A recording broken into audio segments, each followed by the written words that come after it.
Hi, Andy here. Welcome back to Moorland Model Railway. For this, the August update.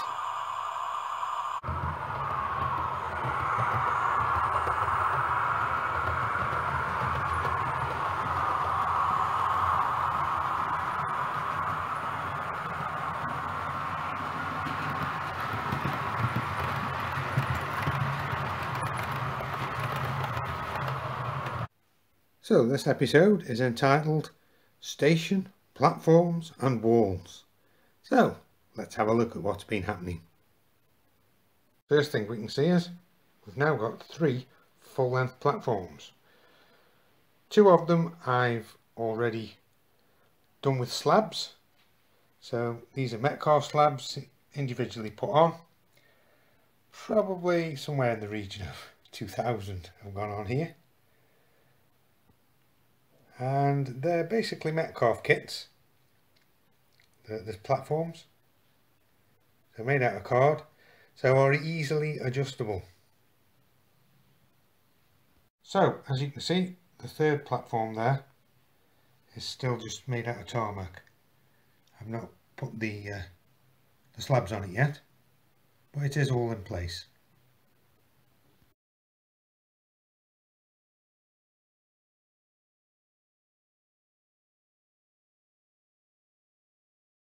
Building platforms, they always say, if you're going around curves, use your longest carriage to get around the curves. So that's what I did. I made it up with my my Mark III HST carriages, and they worked absolutely perfectly. What the instructions should say is use a class 66, especially the Hattons one with all the things dangling on the bottom, and use some of the container trucks, the container wagons, to see if they'll go past. They tend to be a little bit wider than the HST carriages, so I made them first. The platforms they work perfectly fine, as I said, with the HSTs, and then as soon as I put the containers on, they kept hitting the platforms. So the good thing about having cardboard ones is they were easily adjusted. This is not finished yet. I've just made a little bit of a bodge of it just to get through the film, but as you can see, I've had to make a cutout at the end. Platforms also hide the point motors, the surface mounted point motors, so you can't really see them that much, especially in the shadows. I also got the yellow stripe kit from Scale Model Scenery, which comes with the Mind the Gap things for the platform, so they're all on as well. I've not put everything back onto this platforms yet, but there's the British Transport Police standing with one of the station porters waiting for the Royal Mail train to come in.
station buildings are done, and they've got lights in.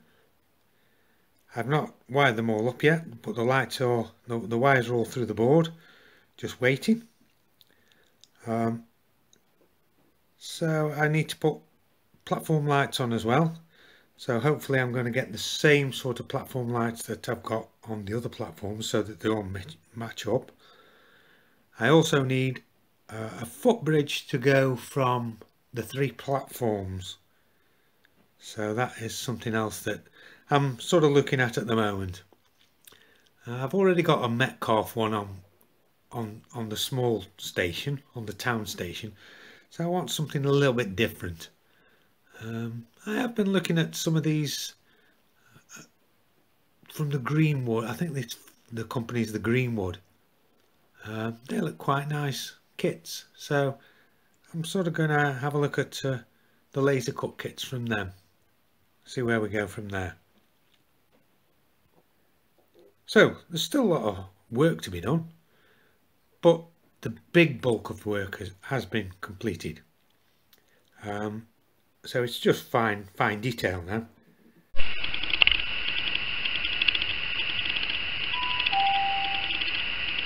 next train to arrive at platform 2 will be the 12:26 cross-country service to Exeter St David's, calling at Stoke-on-Trent, Stafford, Wolverhampton, Birmingham New Street, Cheltenham Spa, Bristol Parkway, Bristol Temple Meads, Taunton, Tiverton Parkway and Exeter St David's.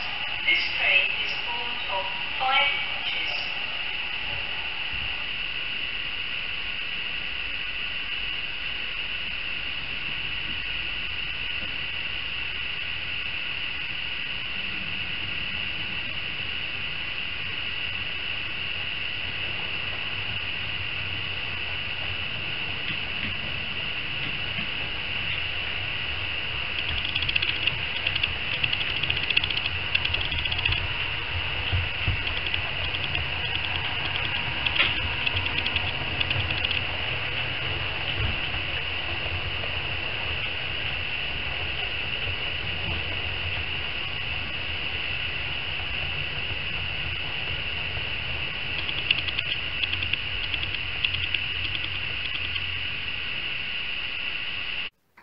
So I think that's the station covered.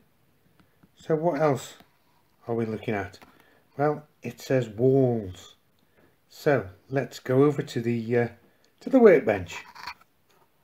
Okay, so here we are now at the workbench, and I've got these walls, resin castings that have been made for me very kindly by Rachel over at Mini Westerson Junction. Nice and bright white, but that's resin walls for you. So I just thought we'd have a look at how I transformed these from the white resin into a usable colour that blends in with the layout. So let's have a look. So here we go. Firstly, paint. What sort of paint am I using? Well, this is just cheap as chips acrylic paints. As you can see, great big tubs for £2, and I've got some more in the background there, smaller tubes, all the same sort of thing. Other acrylic paints obviously are available, and the main 3 colours that I'm going to use just to get the colours in are the black, burnt umber, and the black and white mixed together to make a nice little grey. So there we go. So I haven't mixed that completely, so I want it some bits a little bit white, some bits a bit darker. So that's how I do it. So what do we do first? So I use a nice stiffish brush. This is one that I've had for years. It's one of my old art brushes. I used to do a little bit of painting, and It's just one I've had around for years. And it's nice and stiff on the end. The other thing is, cover your fingers with plastic gloves or you get a bit messy. Okay.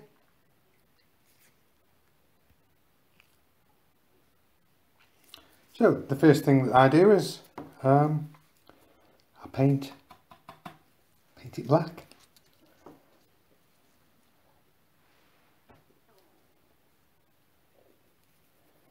And that's why I'm using quite a stiff brush to get the black into all the grooves. And this is just neat acrylic paint. Don't have to be neat, just make sure you get it in all those grooves. So you can see why I'm using gloves.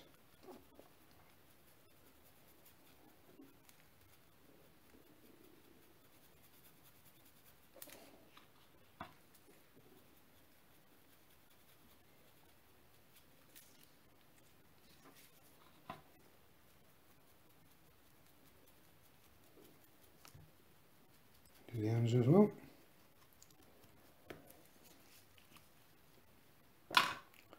And then, with a sponge, as you can see, they've been used before, I just wipe off all the excess. All the excess black. Press on quite hard, because basically all that I want is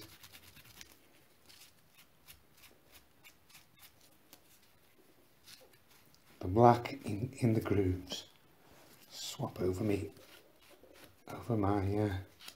sponge. That one wasn't getting enough off.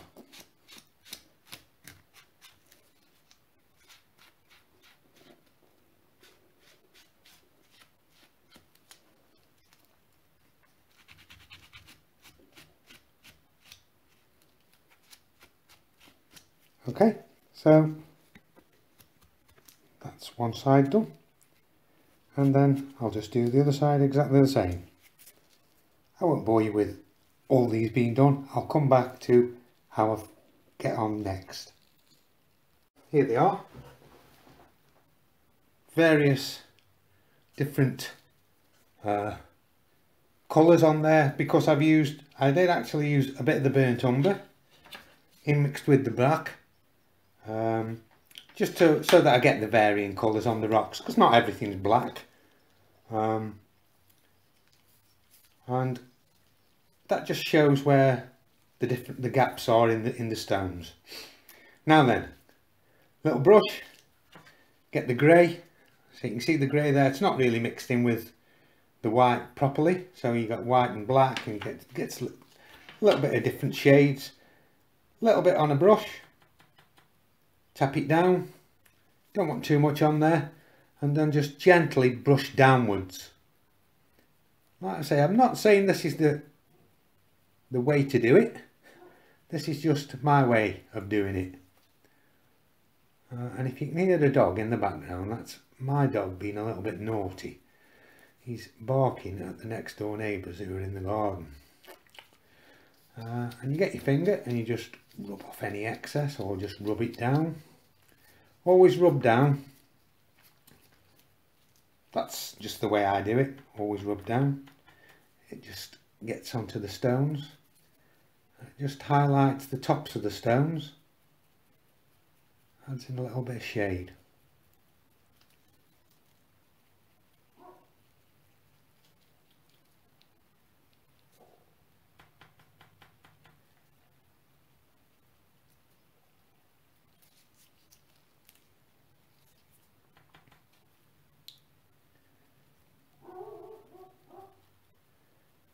There he goes, barking at the next door neighbours.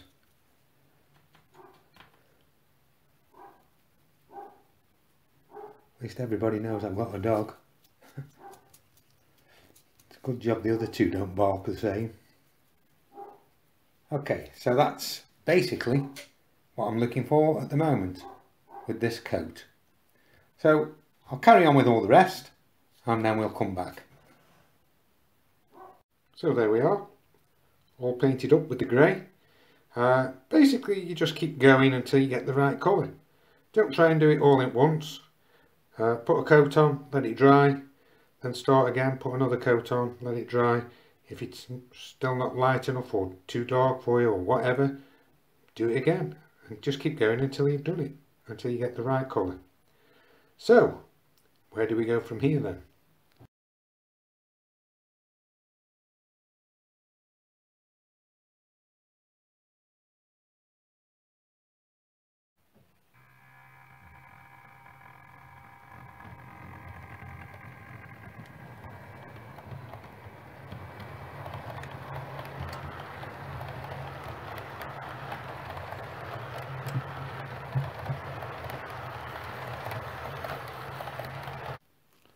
The next part of the process then is that I add a little bit of burnt sienna and a little bit of sap green. As I'm trying to make this limestone, or look a little bit like limestone, then a little bit of brown, a little bit of green. It always goes mouldy, well mossy I should say, not mouldy. So there's always moss growing on limestone, so basically that's what I'm trying to do. So another little brush, and basically hardly put anything on. This is just a little bit, just not all over, just in odd places. Rub it down with your finger or your thumb. That's why I said wear gloves. Hardly any going on.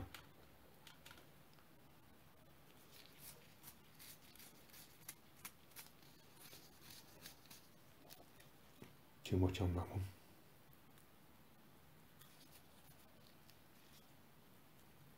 Like I say, not all over. That's perfect. That's just how I want it.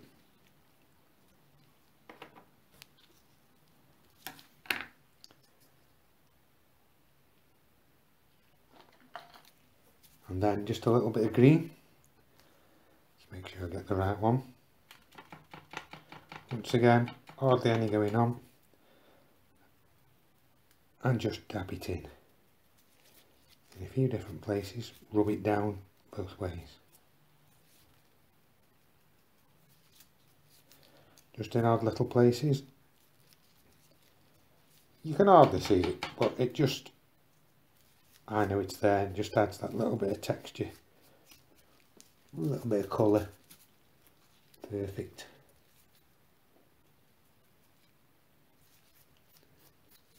Okay, so I'm just dabbing this, not painting really.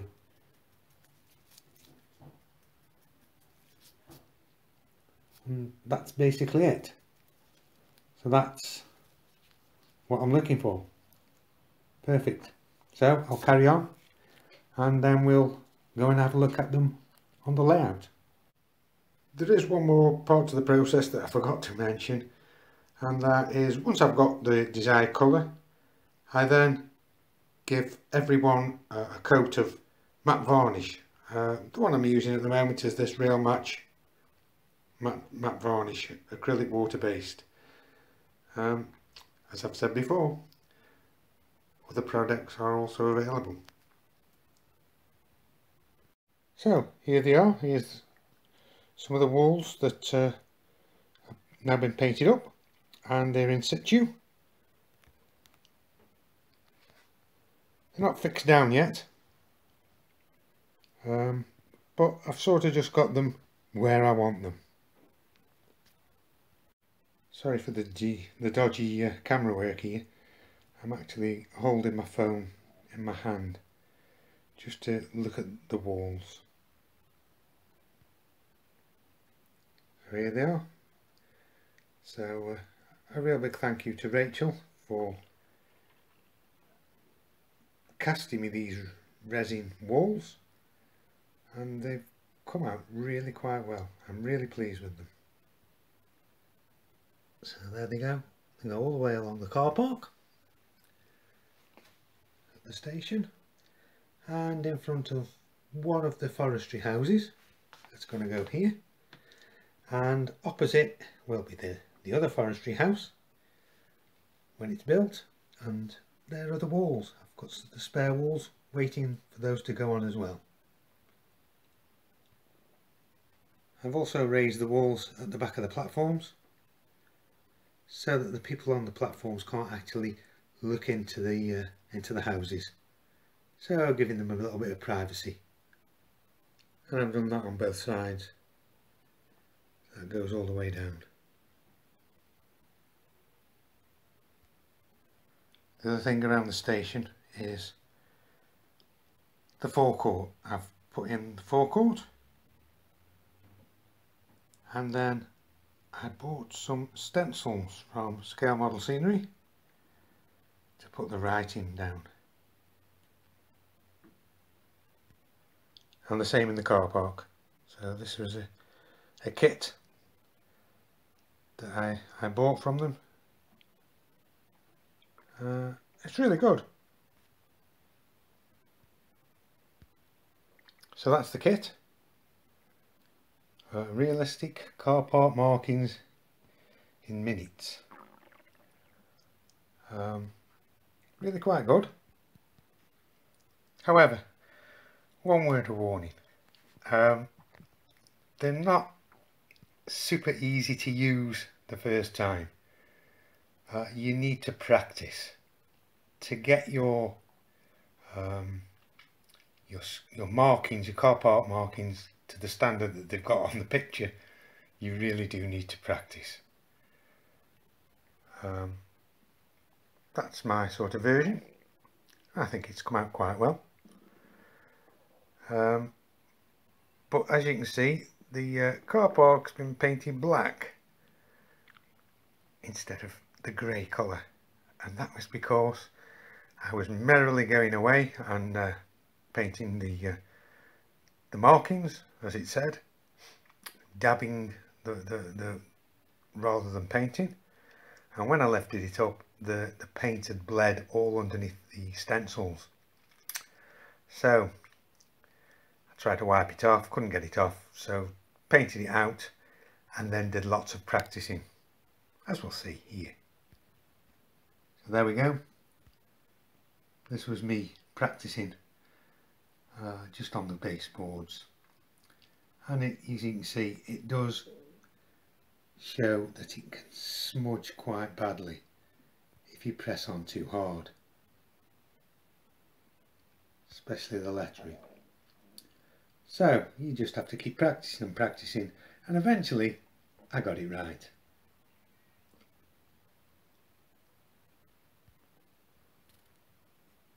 So I'm really happy with how the stations come out, and the car park and the forecourt, and I really do think these walls set it off. They're absolutely perfect.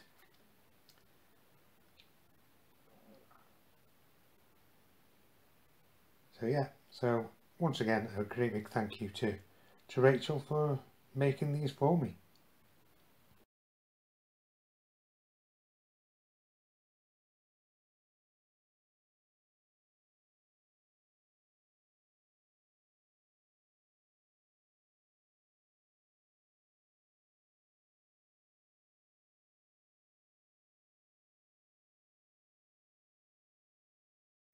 So I'm quite happy with how the car park and everything's come out. As I've said, the main bulk of the work's been done. It's now down to fine detail. I've got a car parking kit to put in. I've just got to make it all up. It's Scale Model Scenery with the height barriers and pay and display machines. So that's the next sort of task for the car park. As I've said, there's more things to put onto the station platforms. And I've got to finish off the main platform at the back and put all the stone slabs on.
So I'd just like to say a big thank you to everyone that's been watching my films and to everyone that's subscribed. My subscriptions have gone up quite high over the last 3 or 4 weeks, so I'm almost on 300, which is absolutely superb. And my last 3 films, I've had 2 of them have gone over the 900, getting towards 1,000 views on each one, and the other one was over 700. So I can't believe that this is happening. So just like to say thanks very much. Thanks for watching this film. If you like it, put a thumbs up. Any comments gratefully received. And if you don't like something, well, put it in the comments and we'll see if we can address it. So thanks again, and it's bye from Moorland. Bye.